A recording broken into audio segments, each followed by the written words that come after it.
Good afternoon, Frank. Hi, Professor. A lot has happened in the week since we last talked, and things seem to be it's not only the weather that's getting hotter, it's a lot of other things in different parts of the world. And I saw that a poll has just been published rating President Obama as the worst president since World War II, according to 38% of the American public. So once again he beats George Bush, who is rated as the worst president by only 20-something%. But the reason I mention that is that I think it's just getting more and more difficult to get a majority of the people of any group of people to agree on anything, which I think is something that is part of the process of globalization, because everybody is playing a part in developing opinions with less and less of the total amount of information they might need to generate a valid opinion. And so if you then transfer that particular problem of the current administration in Washington to what's going on in Israel and the West Bank, or China and the South China Sea, or the Islamic State of whatever it's called, Iraq and Asham, you have the same problem. I was just reading Ahmed Rashid's reaction I think in the New York Review of Books to everybody's the general opinions that have been in the press recently about the significance of ISIS taking over this large amount of territory, and arguing that all the opinions that have been published recently in the last week about what sort of problem this is are essentially wrong. What does he believe it is? He thinks that the most important part of this movement, the most important factor in this movement, is an internal Islamic struggle between the different denominations. And it's a totally different sort of objective from the jihadists or al-qaeda, that there's nothing in it about taking over the whole world. There's nothing in it about bombing New York or London. It's all about taking territory away from other religious groups, and especially sectarian groups in that part of the Middle East, and controlling the whole of the Middle East. Well, we had briefly touched on that last week, actually. That might be one of the goals and one of the reasons that one of the motivations behind the whole thing. But you know, it's funny you bring that up, because I'm taking an increasingly dim view of the way, dare I say it, globalization is playing out. Because what in fact it is doing, as you just said, it is empowering any and every interest group. And an interest group can be two people. It can be the two of us. And this interest group, because of access to technology and the web, can obtain any information it wishes in order to construct any logic it needs to promote it, promulgate it out, and gain adherence. And then furthermore, by using the technology, they can continue to popularize their opinions and begin to gain public traction. And I do think it's becoming an ungovernable mess. I don't know where this is going to end. I can't see it yet. Well, it's becoming more and more interesting, because on the one hand, the rate of innovation in the world seems to be continuing to increase, to accelerate. And that, according to the arguments that have been put forward in the last few years by a number of people, I think it's not just me, has to do with the increasing number of minds working together as globalization progresses, because more and more people are in contact with each other, and reacting to each other and working together with each other. And that facilitates greater and greater innovation. But when it comes to politics, we can't see any political innovation at the moment. We can only see technological and economic and financial innovation. But isn't one of the direct outgrowths of those minds working together that's permitted by the technological advances almost factionalization? I mean, it doesn't move people toward a more common goal unless you really set the bar low. Is the common goal communication? Yes, check that box. Is the common goal discourse on global warming? Check that box. Is the common goal as you begin to go up the ladder, the answers increasingly become no.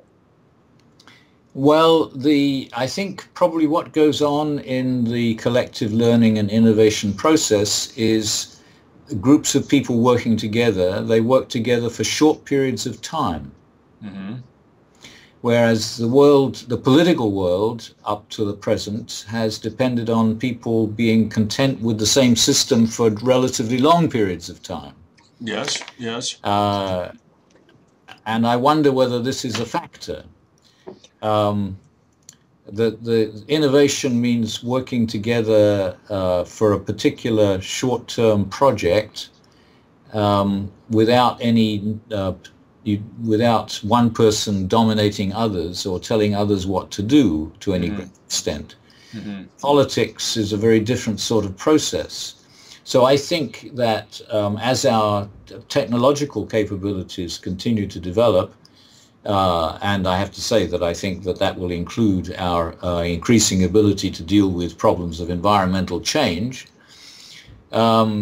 Nevertheless, our ability to work with each other politically is going to go through an amazing change of quality that we can't really yet foresee. Mm-hmm. And there have been changes in this quality before, but I think this is going to be so different that it's difficult to foresee what it's going to be. But it means essentially that it's going to be a situation in which people interact with each other more freely without having vertical organization. It's going to be horizontal organization, I think. Agreeing to work with each other rather than compete destructively with each other. I can agree with that premise, but what the increased technology also permits is a greater insularity of the verticals. All right, because people can remain within the confines of their own belief group, if you will, interest group, and just stay within those confines and move vertically to gain greater relationships without ever having to step outside to meet somebody in a completely diametrically opposed interest group. Well, I wonder whether that is always, as I like to interpret it, efforts to control the rate of change. Another thing I noticed in the news today, which I found very interesting, was that the number of recruits to the priesthood in England is increasing. Oh, really? Which I thought was a very interesting piece of news. It apparently is still not increasing to the extent that it will entirely take care of the number of slots opening up because of retirements, but nevertheless, it's increasing. That's very interesting. So, and of course, we've noticed over the last 50 years, 50 years ago, we thought all religious groups were beginning to disappear. And at the end of the 20th century, religion is a very important subject to talk about almost everywhere in the world. It's bothering the Chinese government as much as. It's funny that you've treaded out on this ice, actually, because this is one of the places I was thinking of going. All right, there are very, very few unifying factors throughout all of these verticals or horizontals, all of these interest groups, all of these different affectations Uh-huh. The only few, and we often talk about what would happen if mankind was informed by science that an asteroid was coming in 90 days. Would Uh-huh. that galvanize everybody's view? What would happen if the spread of Ebola right now in Western Africa did jump the continent and began to rampage through the world? Right? And I guess what I'm suggesting is that you look at thematics such as concern about climate change, and you look at religion, Mm-hmm. at the effect that that's beginning to have. That's a very unifying factor. And what I guess I'm in my limited way, I'm trying to grapple with some sort of mechanism that can serve as an umbrella apparatus over what seems to me to be becoming an increasing diffuse landscape of 6 billion people almost each doing their own thing. And Nearly 8 billion. 8 billion, that's even worse. And but I think that the things that get into the news are all easily visible, measurable, and have to do with resistance to the rate of change. mm-hmm. The things that we don't understand have to do with things that are not so obvious to us, and they're things that we've never really studied. And they have to do with the changing quality of interaction, of social interaction, which is probably further ahead in the parts of the world where technology is further ahead, but it's spreading so fast that it's difficult to make those distinctions, since after all, the Twitter was important in the political processes in the Middle East. Yes. And the Chinese are having difficulty controlling things like this. But it's the fact that so many people are interacting just without any investment, organization, preparation at all, with so many more others all the time, and therefore getting bombarded with new associations, new ideas, and to some extent reacting to them, which is making the difference. But it's very difficult to describe this, to analyze it, to really make sense of it. Mm-hmm. And those increasing interactions, those bombardments, those connections that are being made are by and large harmful to organized government / politics. Mm-hmm, mm-hmm, mm-hmm. And every government in the world is having serious problems, to go back again to what I started off with, because the Obama poll is the most obvious thing in the news about it at the moment, but you could say similar things about every government of that allows public opinion anywhere in the world. Mm-hmm. They're having more and more difficulty satisfying all of the people that elected them. Mm-hmm. It's going to be very interesting to see how long it takes before Narendra Modi starts to have difficulty with his electorate.